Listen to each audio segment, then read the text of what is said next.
Yellow dress वाली लड़की। हम अपनी लाइफ में कई किस्सों को जीते हैं। कुछ किस्से यादें बनती हैं तो कुछ हमारी लाइफ की इंपॉर्टेंट सीखें। पर रुशिल की जिंदगी का एक किस्सा जिंदगी भर उसके साथ रहा। 2 साल पहले रुशिल की फैमिली ने अपना घर रेनोवेट करवाने का सोचा। घर के काम को पूरा होने में करीबन 6 महीने का समय लगना था। क्योंकि उन्हें काम को जल्दी से जल्दी शुरू करना था, इसलिए उन्हें अपने घर के नजदीक जो पहला घर मिला, उन्होंने वही घर रेंट पर ले लिया। पर रुशिल को वो रेंट वाला घर बिल्कुल पसंद नहीं था। वो उसके पुराने घर से बहुत छोटा था। बहुत कोशिश करने के बाद भी रुशिल का मन वहां नहीं लग रहा था। पर उस घर की एक चीज अच्छी थी, उस घर की बालकनी।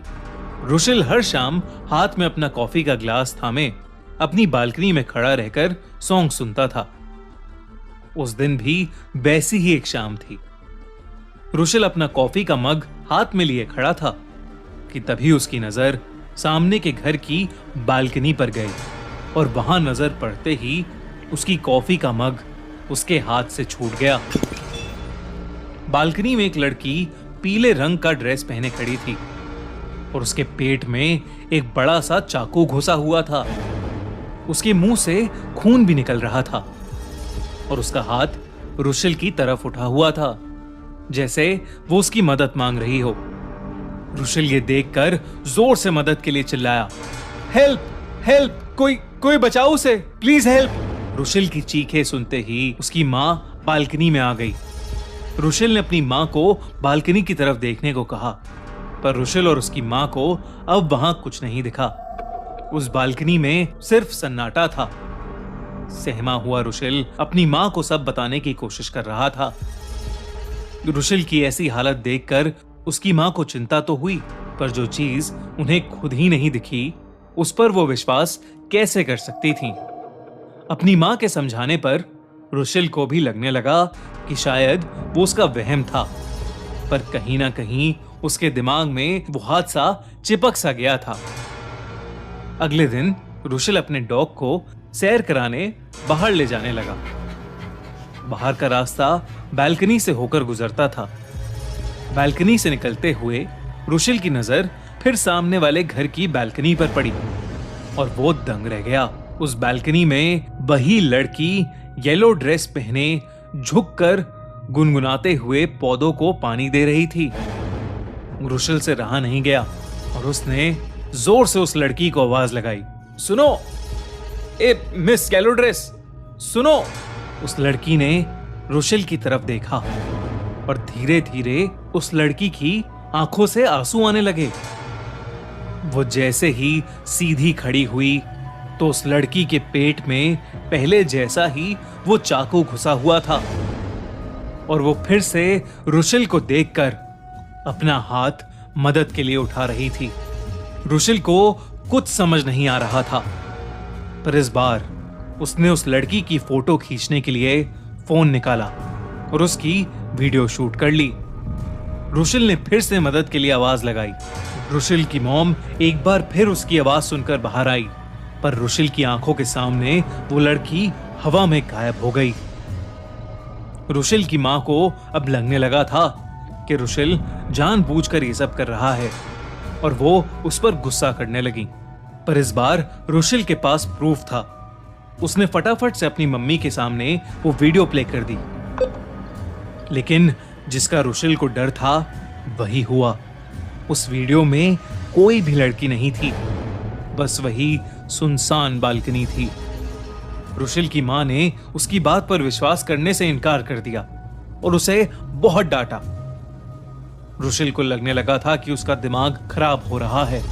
उसने उस दिन के बाद से अपनी बालकनी में जाना ही छोड़ दिया, पर उसे अंदाजा भी नहीं था कि आगे उसका इंतजार कैसा मंजर कर रहा था।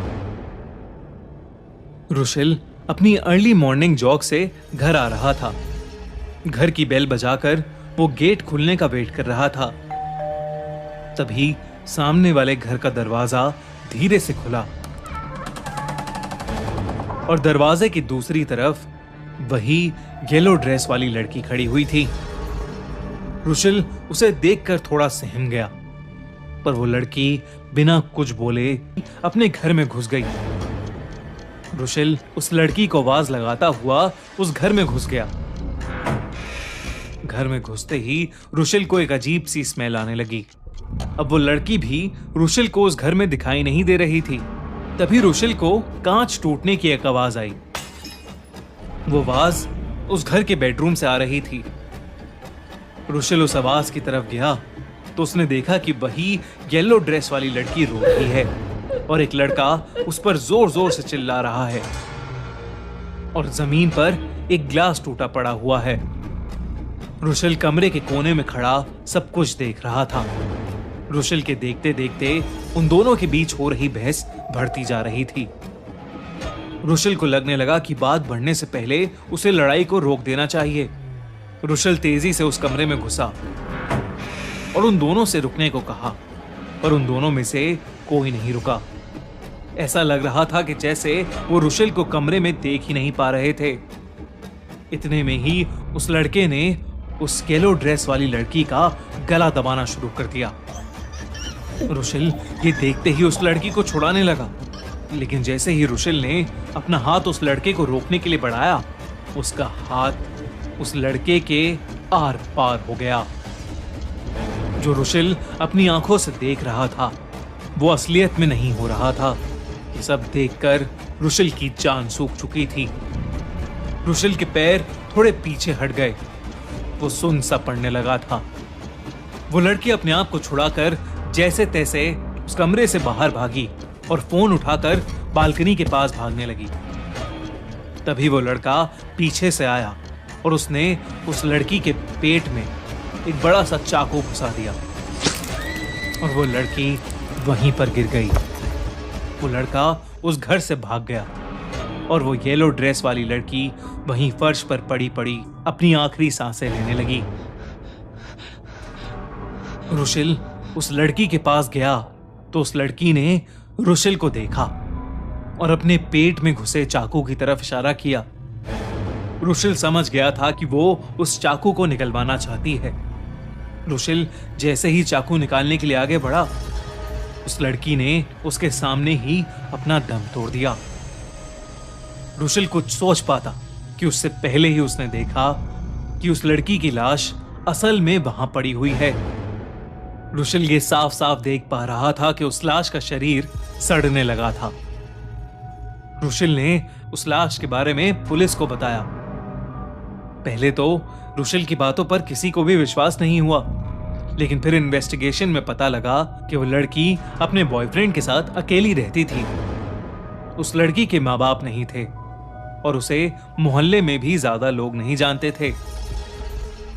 पुलिस ने जब उस लड़के की इंटेरोगेशन की तो उन्हें पता लगा कि रुशिल बिल्कुल सच कह रहा था। उस लड़के को अरेस्ट कर लिया गया और उस दिन के बाद से रुशिल को वो येलो ड्रेस वाली लड़की फिर कभी नहीं दिखी। पर जो भी हुआ वो रुशिल के लिए एक बहुत ही अलग सा एक्सपीरियंस था, जिसे वो शायद